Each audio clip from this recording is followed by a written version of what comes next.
खुश आमदीद, खैर मकदम और वेलकम है आप सभी सामईन व नाज़रीन का आपके अपने ही पसंदीदा यूट्यूब चैनल रिजवान सहीर पर।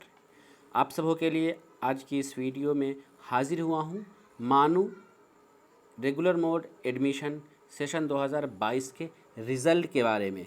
जैसा कि आप जानते हैं कि मानू का एंट्रेंस टेस्ट हो चुका है, आप सबों को रिज़ल्ट का बहुत बेसब्री से इंतज़ार था।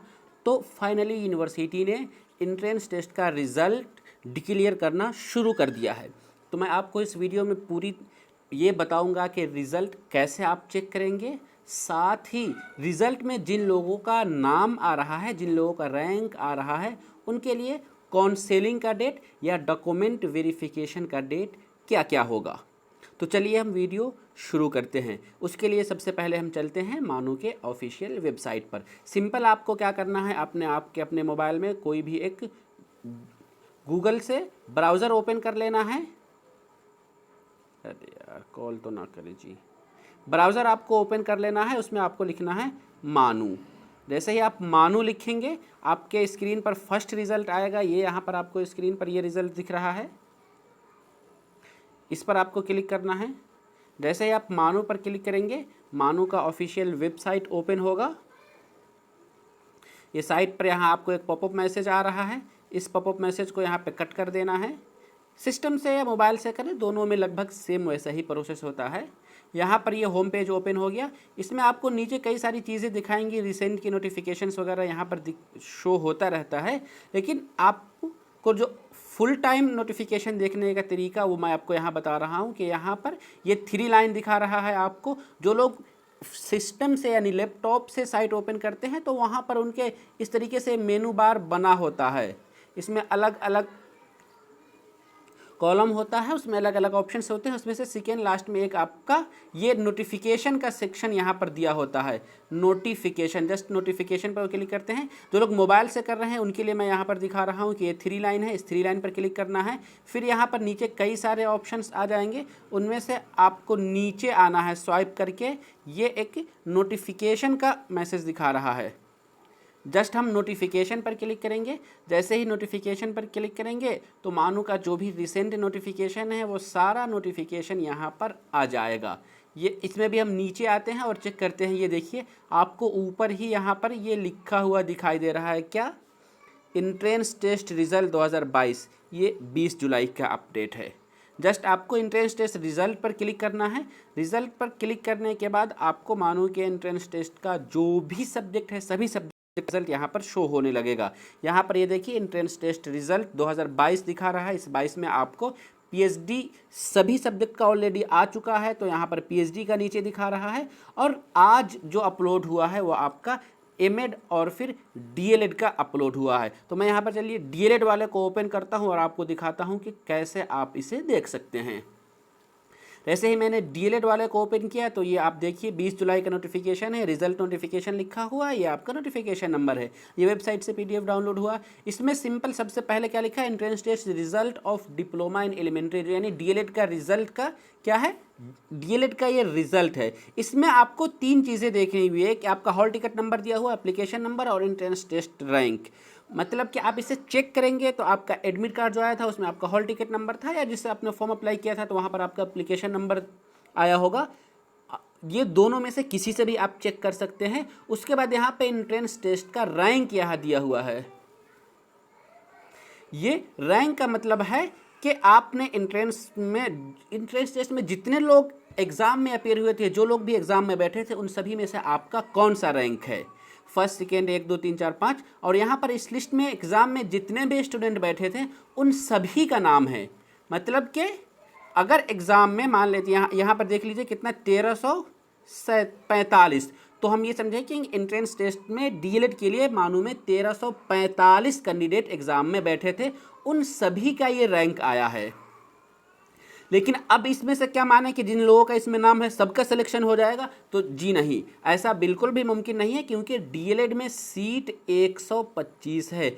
तो इन पूरे लिस्ट में से किसी 125 का ही सिलेक्शन होगा। तो वो 125 का कौन होगा, जो टॉप में से 125 आए हुए हैं। लेकिन इसमें भी आप जानते हैं कि रिजर्वेशन का बहुत सारा इशू होता है, कि सभी बहुत सारे ऐसे पैरामीटर्स हैं जिस बेस पर रिजर्वेशन मिलता है। जैसे ओबीसी रिजर्वेशन है, तो टोटल जो सीट है 125, तो उनमें से 125 में से जनरल सीट के लिए लगभग 50% पे आएगा।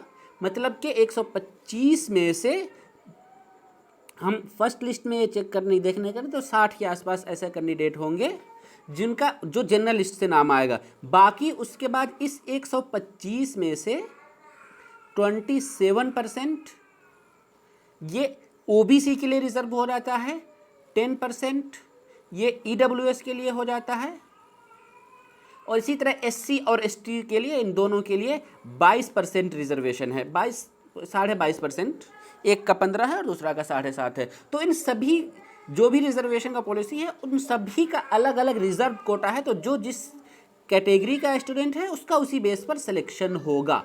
आमतौर पर हम ये मान के चलें कि 130 के अंदर अगर जनरल कैंडिडेट हैं तो पिछले साल उन लोगों का एडमिशन हुआ था, और उससे थोड़ा सा और हम एबव चले जाएंगे 150 के आसपास तक। तो टोटल सिलेक्शन जो मानों में एडमिशन के लिए हुआ था डीएलएड में, तो 150 रैंक के अंदर वालों का। क्योंकि एक फीचर इसमें यह भी आ जाता है कि 22.5% जो एससी और एसटी का रिजर्वेशन है, मतलब लगभग 27 से 28 सीट ये खाली रह जाती है। क्या उसमें एससी एसटी के लिए वो सीट रिजर्व है? अगर उस कोटे का कोई भी कैंडिडेट नहीं आएगा तो सेंट्रल गवर्नमेंट का ये नॉर्म्स है, गवर्नमेंट ये कहती है कि आप उसमें किसी दूसरे को नहीं दे सकते हैं, वो उसी कैटेगरी के उसी कोटे के स्टूडेंट्स को मिलेगा। तो अगर कोई उस कोटे का कोई कैंडिडेट नहीं तो उसमें किसी का एडमिशन नहीं होगा। और हर साल ऐसा ही होता है कि मानो में एससी एसटी की ज़्यादातर सीटें खाली रह जाती है, 2-4 कैंडिडेट मुश्किल से आ पाते हैं। तो इसमें आप मान लीजिए कि 125 सीट है ना, तो किसी 100 स्टूडेंट का ही एडमिशन होगा, वो लगभग 25 सीट एससी एसटी का खाली ही रह जाएगा, कोई नहीं आएगा। तो इस तरीके से आप समझ सकते हैं कि अब इसके लिए कैसे पता चलेगा कि किनका एडमिशन हुआ है, किनका सिलेक्शन हुआ है, और जिन लोगों का सिलेक्शन हुआ है उन्हें आगे अब क्या करना है। तो इसके लिए आइए हम आपको एक रैंक लिस्ट यूनिवर्सिटी ने अपने साइट पे काउंसलिंग के लिए शेड्यूल जारी किया था। तो मैंने एक एग्जांपल के तौर पे आपको अच्छा पिछले में डीएलएड के लिए दिखा दिया, लेकिन सभी सब्जेक्ट के लिए लगभग वैसा ही इशू है। बीएड हो या डीएलएड हो या एमएड हो, एमटेक हो, एमबीए हो, एमसीए हो, उन सभी का रैंक लिस्ट वेबसाइट पर आता जाएगा। जैसे जैसे रैंक लिस्ट वेबसाइट पर आएगा आप उसको देख सकते हैं। अभी सिर्फ एमएड और डीएलएड का दिखा रहा है, कल बीएड सभी सब्जेक्ट का आ जाएगा, बीटेक नहीं, एमटेक का आ जाएगा, एमसीए का आ जाएगा, एमबीए का आ जाएगा, पॉलिटेक्निक या डिप्लोमा इन इंजीनियरिंग कहते हैं, वो सभी कल आ जाएगा। उन सभी में भी ऐसे ही रैंक लिस्ट दिया होगा। उस रैंक लिस्ट का यही मतलब होगा कि उस सब्जेक्ट में इस साल मानो में इतने स्टूडेंट एग्जाम दिए हैं, लेकिन उनमें से सीट जितनी है जिस सब्जेक्ट के लिए उतना ही कैंडिडेट का सिलेक्शन होगा, और जिन लोगों का सिलेक्शन होगा उसका लिस्ट वेबसाइट पर फिर अभी आने वाले दिनों में अपलोड किया जाएगा। वो किस सब्जेक्ट का कब अपलोड किया जाएगा वही मैं आपको यहाँ पर अभी दिखा रहा हूँ कि ये क्या दिया हुआ है, schedule of process of entrance based. अच्छा, ये मेरिट बेस्ड है। चलिए मैं आपको इंट्रेंस बेस्ड सिलेक्शन के लिए, हाँ, यहाँ पे ये लिस्ट दिया गया हुआ है। तो मैं सभी कोर्सेज के लिए आपको सीधे बताता चलता हूँ कि जिन लोगों का एमटेक, एमसीए या एमबीए है उनका 22 जुलाई को रैंक लिस्ट आएगा, और 3 अगस्त को उनका फर्स्ट सिलेक्टेड लिस्ट आएगा, फिर 15 सितंबर को सेकेंड सिलेक्टेड लिस्ट आएगा, और 10 अक्टूबर को थर्ड सिलेक्शन, यानी कि एडमिशन का प्रोसेस है वो 3 राउंड में कम से कम तो चलेगा ही। उसी तरीके से 22 जुलाई को रैंक लिस्ट आएगा, तो फिर 3 जुलाई को फर्स्ट लिस्ट आएगा, 17 अगस्त को उनको डॉक्यूमेंट वेरिफिकेशन का होगा, और फी पेमेंट के लिए 18 से 19 अगस्त का उनका टाइम दिया जाएगा।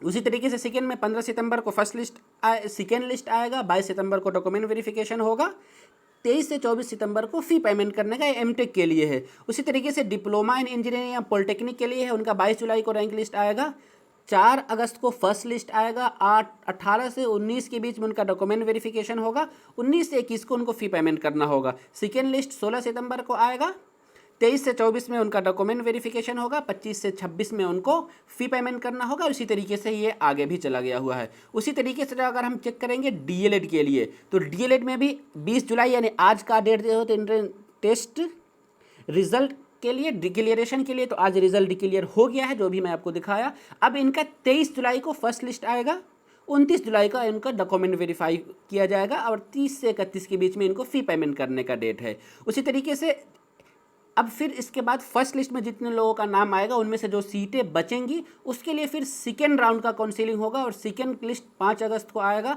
22 अगस्त को उनका डॉक्यूमेंट वेरिफिकेशन होगा, 23 से 24 को उनका फ़ी पेमेंट होगा। उसी तरीके से थर्ड लिस्ट 12 सितंबर को आएगा, डॉक्यूमेंट वेरिफिकेशन उनका 19 सितंबर को होगा और 20 से 21 सितंबर के बीच उनको फ़ी पेमेंट करना होगा। ये कम से कम 3 राउंड चलेगा। उसी तरीके से एमएड के लिए, एमएड का भी आज रैंक लिस्ट आ गया है, वेबसाइट पे अपलोड है, आप उसको देखेंगे। उसके बाद जिन रैंक लिस्ट में से 23 जुलाई को सीट के अकॉर्डिंग, मतलब 189 एमएड में सीट है टोटल, मानो कि 3 सेंटर पे, मेन कैंपस हैदराबाद, भोपाल और दरभंगा। तो इन सभी में से SC ST की जो सीट है उतना कम करके 22.5% कम करके बाकी सभी के लिए एडमिशन होगा, एडमिशन होता है, उतना का सिलेक्टेड लिस्ट आपको वेबसाइट पे आ जाएगा। तो इनका फर्स्ट सिलेक्टेड लिस्ट 23 जुलाई को आएगा, 29 जुलाई को इनका डॉक्यूमेंट वेरिफिकेशन होगा, 30 से 31 को इनको फ़ी पेमेंट करने का डेट है। सेकेंड लिस्ट एमएड वालों के लिए 5 अगस्त को है, 22 अगस्त को डॉक्यूमेंट वेरिफिकेशन है, 23 से 24 को इनका फ़ी पेमेंट है। और उसी तरीके से थर्ड लिस्ट के लिए भी यहाँ पर थर्ड राउंड के लिए दिया गया हुआ है। उसी तरीके से अगर हम बीएड की बात करेंगे तो बीएड बायोलॉजिकल साइंस का 21 जुलाई को रैंक लिस्ट आएगा और उसमें से 25 जुलाई को document verification first selected list आएगा। 1 अगस्त को डॉक्यूमेंट वेरिफिकेशन का डेट है, 2 से 3 अगस्त को उनका क्या होगा, फ़ी पेमेंट। उसी तरीके से सेकेंड राउंड 8 अगस्त को सेकेंड लिस्ट आएगा, 23 अगस्त को उनका डॉक्यूमेंट वेरिफिकेशन है, 24 से 25 को उनको फ़ी पेमेंट करना होगा। डॉक्यूमेंट वेरिफिकेशन का मतलब है कि आपका डॉक्यूमेंट चेक किया जाएगा कि आप एडमिशन के लिए एलिजिबल है नहीं, आपने जो फॉर्म अप्लाई किया था वो सही डिटेल्स दी थी और जिस कोर्स के लिए जो एलिजिबिलिटी है आप उसको फुलफिल करते हैं नहीं करते। अगर करते हैं तो फिर आपका एडमिशन होगा, अगर आप नहीं करते हैं तो रिजेक्ट कर दिया जाएगा। उसके लिए मैं अलग से एक डॉक्यूमेंट में क्या क्या रिक्वायर्ड है उसकी मैं एक वीडियो बनाऊंगा, तो आप उससे ज़रूर देखिएगा और उससे आपका सारा डाउट क्लियर हो जाएगा। तो ये बीएड बायोलॉजिकल साइंस। उसी तरीके से हम बात करेंगे बीएड फिजिकल साइंस, इनका भी 21 जुलाई को। बीएड सभी सब्जेक्ट के लिए क्या है, 21 जुलाई को रैंक लिस्ट आ जाएगा, यानी रिजल्ट आ जाएगा। और फिजिकल साइंस का 25 जुलाई को, मैथमेटिक्स का भी 25 जुलाई को फर्स्ट लिस्ट आएगा और 1 अगस्त को इन दोनों सब्जेक्ट का डॉक्यूमेंट वेरिफिकेशन होगा, 2 से 3 अगस्त को इनका फ़ी पेमेंट करने का डेट है। उसी तरीके से सेकेंड राउंड का 8 अगस्त को फिजिकल साइंस का सेकेंड लिस्ट आएगा, 10 अगस्त को मैथमेटिक्स का सेकेंड लिस्ट आएगा, 23 अगस्त को इन दोनों का फ़ी पेमेंट का डेट है, 23 अगस्त को इन दोनों का डॉक्यूमेंट वेरिफिकेशन है और 24 से 25 अगस्त को फ़ी पेमेंट करने का डेट है। 13 सितंबर को ये थर्ड राउंड का थर्ड लिस्ट आएगा। उसी तरीके से ये डेट भी दिया हुआ है। सोशल साइंस में भी हम 26 जुलाई को देखेंगे कि फर्स्ट सेलेक्टेड लिस्ट आएगा। उर्दू में भी 26 जुलाई को फर्स्ट सेलेक्टेड लिस्ट का आएगा। 2 अगस्त को इनका क्या है, डॉक्यूमेंट वेरिफिकेशन का डेट है और 3 से 4 अगस्त को फ़ी पेमेंट का डेट इनमें दिया गया हुआ है। और 10 अगस्त को इनका क्या है, सेकेंड राउंड का सेलेक्टेड लिस्ट आएगा। 24 अगस्त को इनका डॉक्यूमेंट वेरिफिकेशन है, 25 से 26 अगस्त को यहाँ पर फ़ी पेमेंट करने का डेट है।